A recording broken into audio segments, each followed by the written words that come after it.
everybody. I've got a great little show lined up for us today. I have Alex Monk joining us today. He's someone I've known for quite some time. We've worked on various little talks and gatherings together in London, but I haven't seen him for a while. And then he brought this book out this year, which I've been reading, Trauma and the Supernatural in Psychotherapy. And I was gripped from the beginning, and it did start to make me wonder, am I a cursed person, or is it all in my mind? So Alex, welcome to the show, and please explain, what is this cursed position? Thanks so much for asking me, Debbie. So I'm really pleased to be here and to talk to you.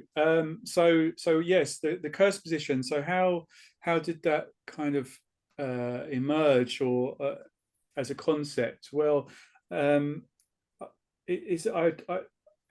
know, I'm a psychotherapist, so I suppose one of the main things that's quite common to psychotherapy and working with clients is that you find a pattern of people who are coming to you and saying, you know, things just keep going wrong for me. I keep choosing the wrong partners, or I keep in jobs I don't like, or whatever. And it's, you know, there's this sense of, you know, this what, you know, like what Freud calls the repetition compulsion, that, you know, that this compulsive behavior that you, not compulsive as in, you know, OCD, not in that sense, but there is a compulsion to do things which aren't good for you, you know, and keep returning to those things. So I suppose that's been there since I started practicing, wondering why that is, and because there's often no explanation, and, you know, because people might ask, you know, why do I keep doing this? Well, you know, it's what we need to explore.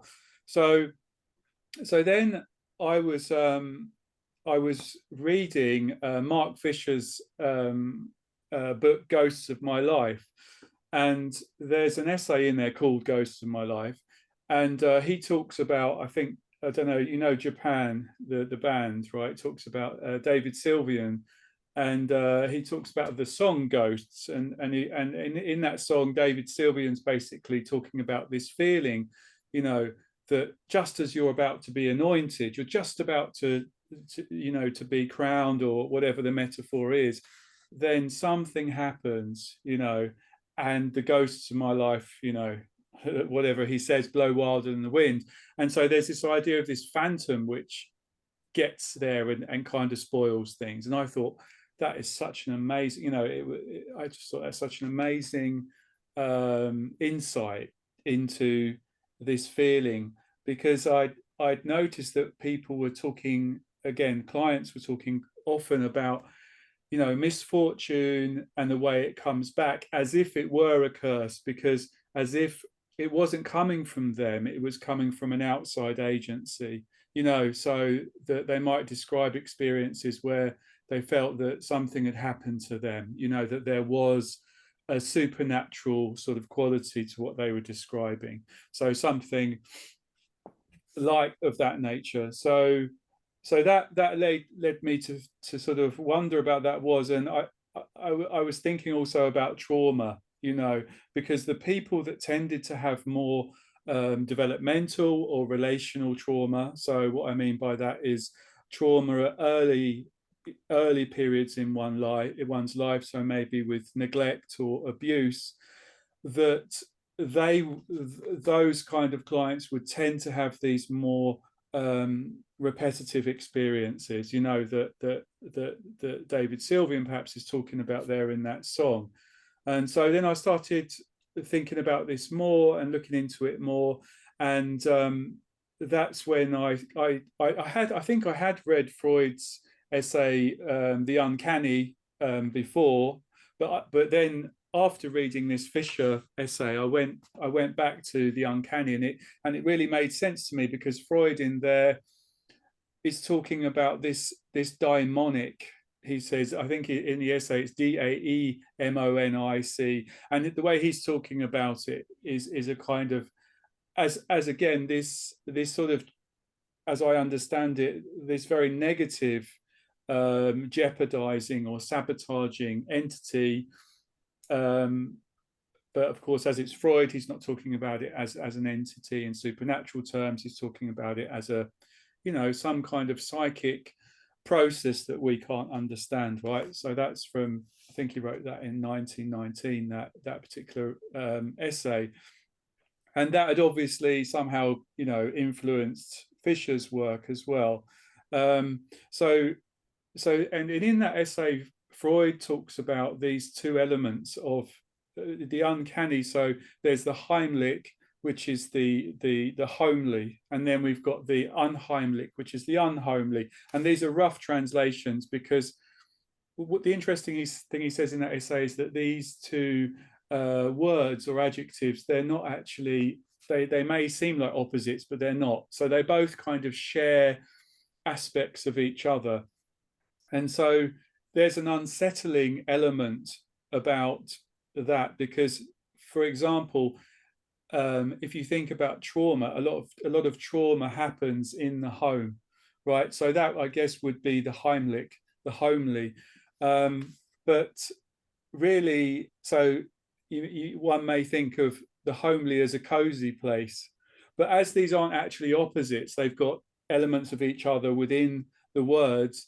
There's elements of the unheimlich, which is more like the unfamiliar, the strange, the terrifying, which is within the homely. Do you see what I mean? So there is this sense of, actually, the home isn't a safe place. It's a place where things can happen, where trauma can happen, right? So closed doors. Sorry, behind closed doors, exactly, and that's what Freud is. I mean, he's not talking exactly about trauma, but I in that essay, but I took from that what he's talking about, the Heimlich places, exactly. So that would be things that happen behind closed doors that we don't want people to think about, so, or that we don't want to think about. So then I was thinking more about it, as I say, from the perspective of developmental trauma. And so then I was looking at Winnicott's work, Donald Winnicott's work, and he talks about these, these impingements that happen. So when an infant is in the early stages of infancy, if an infant doesn't have basically the requisite ego strength or protective armor to deal with or cope with unpredictable events, then that can be a trauma in itself, right? So again, thinking about the various traumas that can happen. And so then that leads to a kind of repetition later in life. So there isn't this sense of there being a psychic skin, right? So Mark Fisher, coming back to him, he talks about this idea of the weird and the eerie. And the eerie, he calls, he says that it concerns a crisis of absence or a crisis of presence, right? So if you think about the infant in the early stages, where, if it's a crisis of absence, it may be a parent which isn't around, which abandons the child. A crisis of presence is too much, or a failure of presence, I think is what he said, rather than crisis, actually, sorry.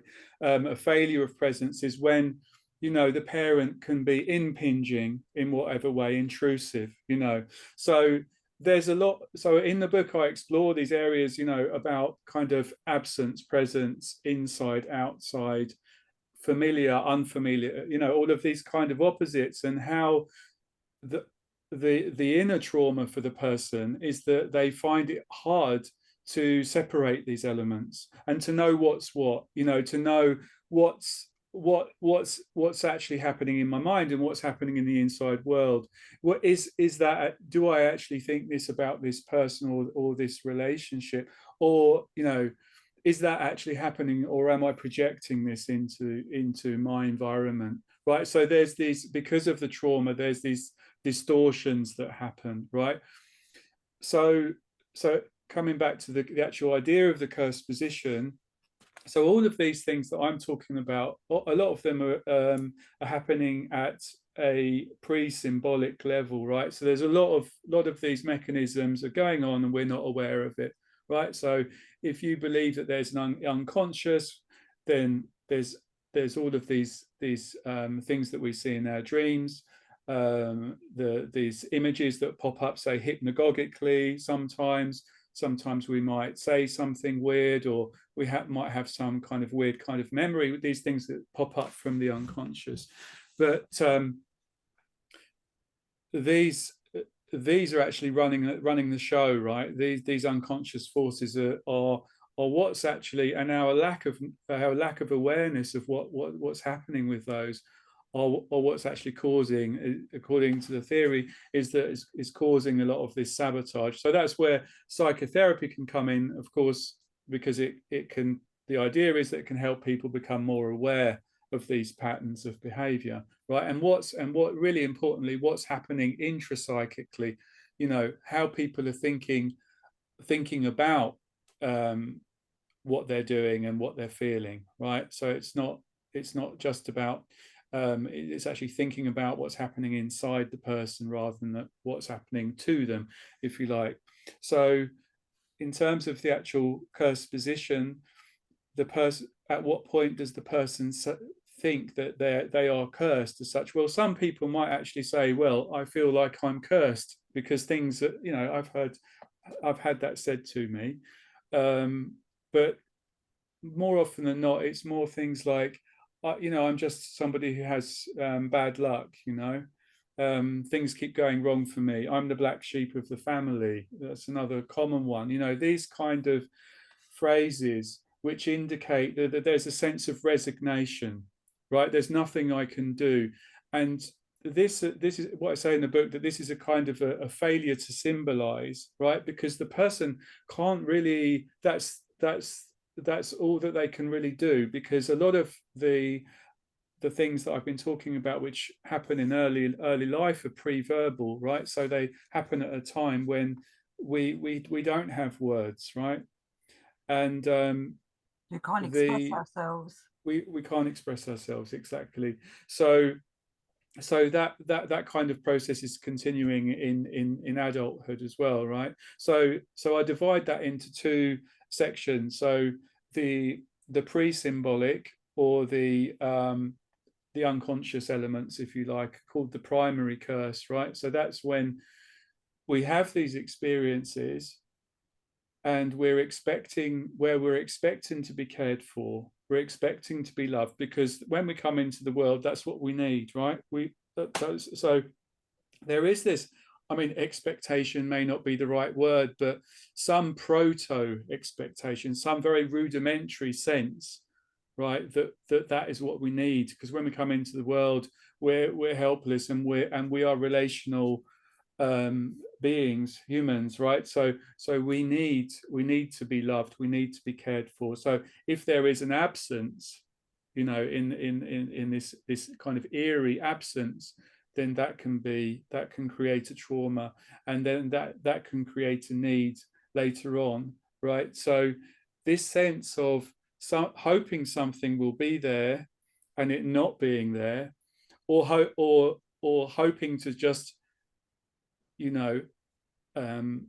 be alone, or need to be alone, or need to be without stimulation, and being overstimulated, or in really awful cases of abuse, those kinds of impingements, then we can develop the idea, and again, it seems a bit oxymoronic to be unconscious of this, but there is an unconscious sense of being cursed, right? So all of those mechanisms happen really early, but there is this sort of very rudimentary feeling of it. So that's the primary curse, and following that, we then spend time, as we grow up through adolescence and into adulthood, in a way trying to understand that trauma. And there may be all kinds of ways we may try and understand it or defend against it, by trying to, by getting into relationships, by turning to alcohol, by turning to drugs, or, whatever kind of all self is, I think Winnicott said, talks about this, how self-destructive behaviors, are just ways to try to understand something, right? But Escaping, isn't it? Escaping yes, oneself and escaping everything else, but it doesn't escape to anywhere really. no, absolutely, absolutely. So that's when, again, so that's the secondary curse, which is simply, well, I'm cursed, I have bad luck. So, and another important element though was I want to add to this as well, which I think is really important. I think another thing I noticed about the clients which I'm talking about here is that sometimes, not in all cases, there was an interest in the supernatural or in the occult, right? To discover more about that, perhaps because of this sense of feeling cursed, right? But in but then that could give a person, that could also compound in a sense of feeling more weird, because if somebody says, oh, I'm interested in, the occult, or I'm interested in the supernatural in whatever way that they are, I'm interested in witchcraft, or whatever their particular interest is, then they might feel then they might be dismissed by other people, they might be belittled. So, and this can give them a greater sense of being cursed, right? So it just compounds it. So that can lead to greater alienation in one sense. Do you But think they go for this because they're not feeling like they're fitting in with the society that we're supposed to fit into? So they're looking for something alternative, and most magical practices are seen as alternative, aren't they? yes, absolutely. I think so, and I think if one can find a group, if you can find a group of people that you resonate with, then that's great, isn't it? And then you feel that sense of community and connection and empowerment.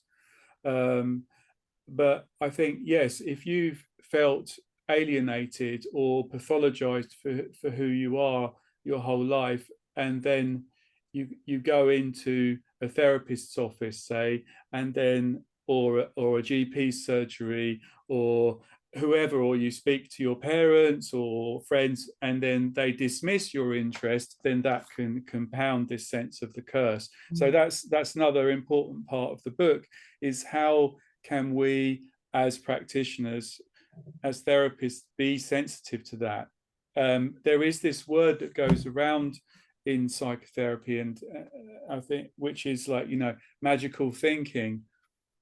And I don't know what you think about this word, but I've heard this word used by magical practitioners as in a positive way, but I've heard it also used by psychotherapists in a negative way.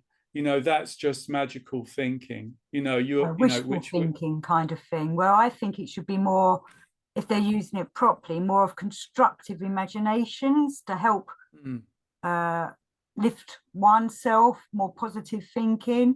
So it's more constructive for one, rather than putting oneself, because a lot of these people, are putting themselves down all the time. As you say, they think they're cursed. Oh, it's going to happen to me.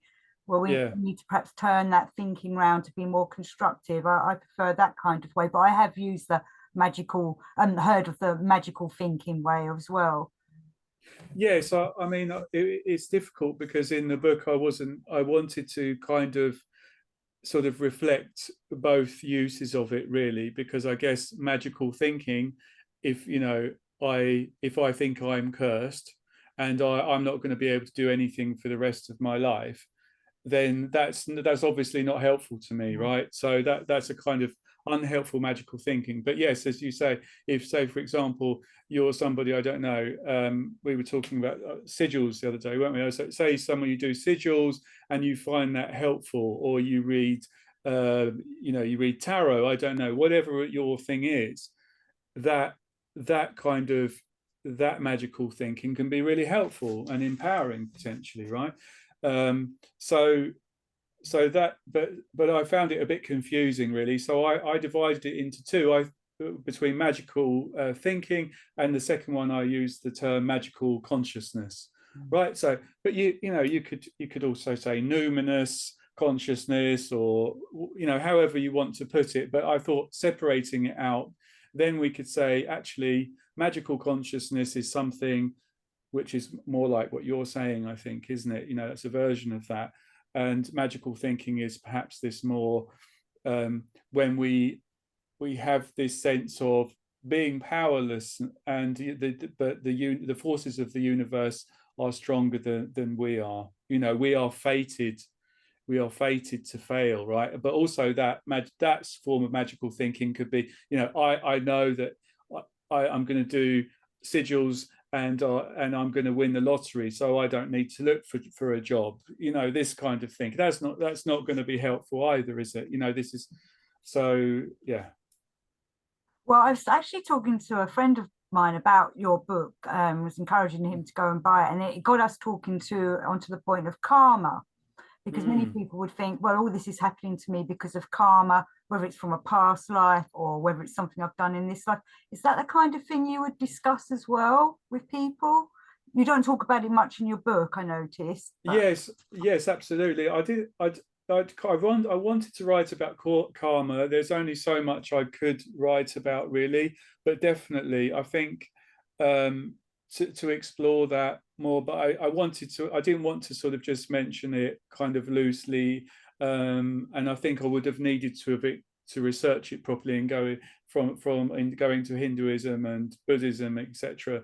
And to really look at that. I don't know if that's also a part of theosophical thinking. You would know better than I do about that. But is that part of or Steiner's? It was a philosophist I was talking to, actually, when we were talking about your book, which he does psychotherapy as well. So he's going to obviously look into your book as well. Because I, for myself, found when I was reading the book, it was doing a little bit of triggering.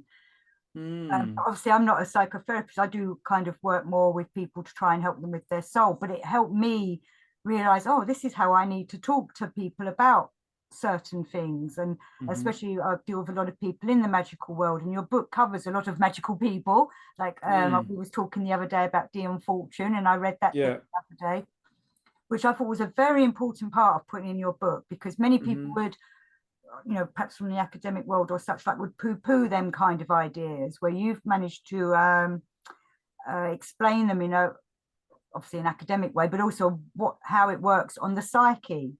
Yes. I think that chapter which is about the kind of psychoanalysis and between Melanie Klein's or psychoanalytic idea of projective identification and Dion Fortune's work, or principally her book on psychic attack. And I found it interesting, this idea that there needs, in both cases, there needs to be an ingress. There needs to be an entry point for the psychic attack or the projective identification to happen, right? So there needs to be a sense of somebody being sensitive. So obviously, again, coming back to trauma, right? People who have been traumatized are more likely to be susceptible or vulnerable to those kind of attacks, right? Or to be or to actually notice them, So I think that's what I explore there. But I think another part of that chapter is the way that perhaps psychoanalysis as a material epistemology, and Dion Fortune's work, which is obviously a magical epistemology, I think you're suggesting that they come from two completely different worlds. But actually, Dion Fortune was a psychoanalyst at the beginning of her career, when there wasn't such a strong differentiation between there weren't, I think there was all kinds of there wasn't this distinction, what is what I mean, between the material and the non-material, if you like. So she was a big fan of, Dion Fortune was a big fan of Freud, and she did. I think she went on to in her early work she would teach psychoanalysis, I believe. So there are these kind of interesting similarities there. Of course, with Dion Fortune's talking about the actual, which is talking about magic, which is obviously different. There's a magician who is wishing to cast a spell on somebody consciously, right?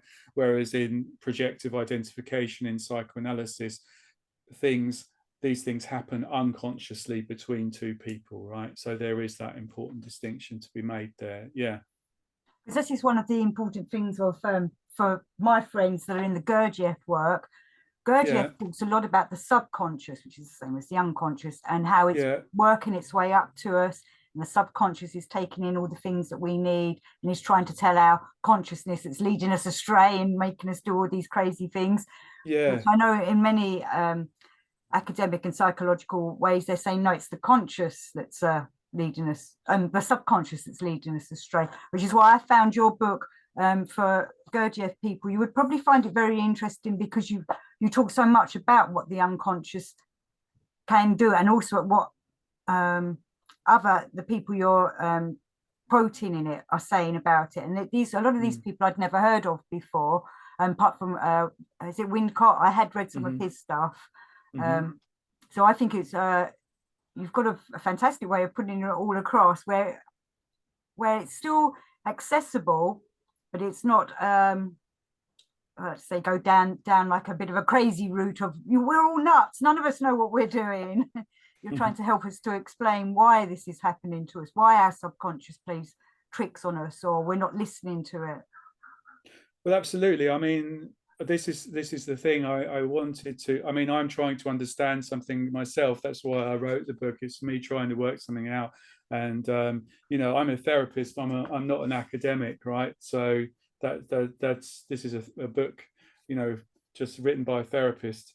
But you know, it's interesting what you say about Gurdjieff, and I know very little about Gurdjieff, but what I do, I know this idea about the robot, I believe, right? That there is this sense of us all being asleep, right? And we need to wake up. That's the essence. I think I read something by Gary Lachman, I think it was about Gurdjieff, but that really interests me as well, because I think there is all this thing about that I said at the beginning about the unconscious, and it may seem like the unconscious is just this nightmarish, traumatic sort of repository, you know. But there are some interesting thinkers around, you know, like Colin Wilson, and then obviously you have Jung, and you have and another person who I think is really important is Myers, from who was one of the head people at the Society of Psychical Research, F.W. Myers, Frederick Myers, and he talks about the subliminal self, and so he was around at a similar time to Freud.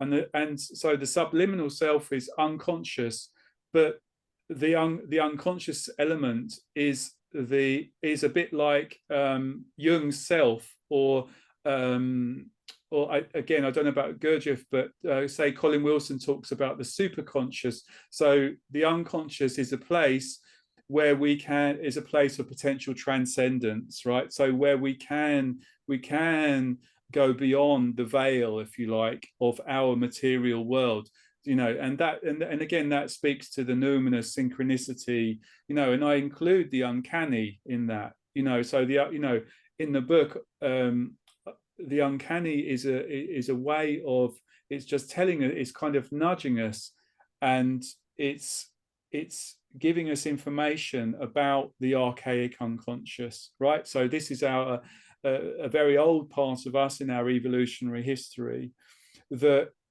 can teach us something about magic, about transcendence, right? Which can lead us to more creative ways of being in the world, right? So that's where I think Myers was a really, really interesting thinker in that respect, and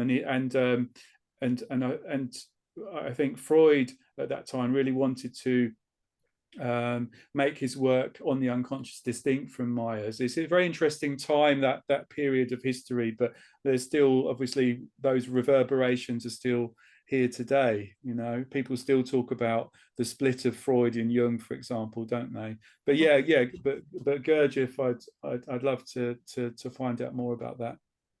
Yeah, I'd love you to do a sequel and do more Jung, because when I was talking to my friend about your book, we were actually looking at the Jung pictures from the Red Book at the Tate Modern that they had on display. So that's what brought your book up, because we were discussing that. But incredible. You've got your book launch coming up soon, haven't you? You've got a book launch at Watkins Bookshop. I know a lot of people. That's right. My friends go there. What date's that? So that's on the Thursday, the 5th of October at 5:30 p.m. Yeah. Right. So I'll be doing half an hour presentation and then half an hour for questions. And so yeah, it'd be great to see some people there, some of your audience there. Yeah, be amazing.